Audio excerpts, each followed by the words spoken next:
بسم اللہ الرحمن الرحیم انا اعطیناک الکوثر فصل لربک وانحر ان شانئک ھو الابتر۔ اے نبی، ہم نے آپ کو خیر کثیر عطا کیا۔ اس خیر کثیر میں یوں تو یہ کہ حوض کوثر وہ بھی اسی میں شامل ہے، لیکن یہ کہ اس پر آپ کو 25-30 قول مل جائیں گے۔ قرآن سب سے بڑا خیر کثیر ہے، بہت بڑا خیر کثیر۔ حکمت، ومن یؤت الحکمۃ فقد اوتی خیرا کثیرا، جس کو حکمت اور دانائی دے دی گئی اس کو تو خیر کثیر دے دیا گیا۔ تو ہم نے آپ کو وہ سب کچھ عطا کر دیا ہے، اور محتاط کے ساتھ عطا کر دیا ہے، جو انسان کی انسانیت کے لیے، اس کے لیے یوں سمجھیے کہ ترہ امتیاز بن سکتا ہے۔ فصل لربک وانحر، پس اپنے رب کے لیے نماز پڑھا کیجئے اور نحر کیجئے، اونٹ قربان کیا کیجئے۔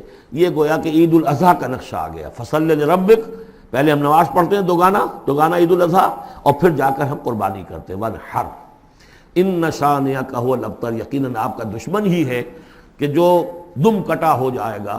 اس کا پس منظر یہ ہے کہ جب حضور کے ایک صاحبزادے بچپنی میں فوت ہو گئے تو کچھ جو کفار تھے مکے کے، انہوں نے بڑی خوشیاں منائیں کہ ایک ہی بیٹا تھا، باقی تو ان کی بیٹیاں ہیں۔ آپ کو معلوم ہے کہ 4 بیٹیاں تھیں حضور کی صلی اللہ علیہ وسلم، لیکن یہ کہ بیٹا جو تھا وہ ایک ہی تھا، وہ اللہ نے اٹھا لیا۔ تو بڑے خوشیاں منائی گئیں کہ یہ تو اب دم کٹا جیسے ہوتا ہے، جس کا کوئی پیچھے نام نہ رہ جائے۔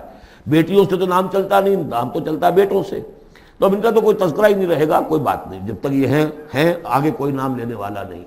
تو فرمایا کہ نہیں، ان کو تو کروڑوں بیٹے اللہ عطا کرے گا، کروڑوں اربوں بیٹے عطا کرے گا۔ ہاں اے نبی، آپ کا دشمن ضرور ہے کہ جس کا نام لیوا کوئی نہیں رہے گا۔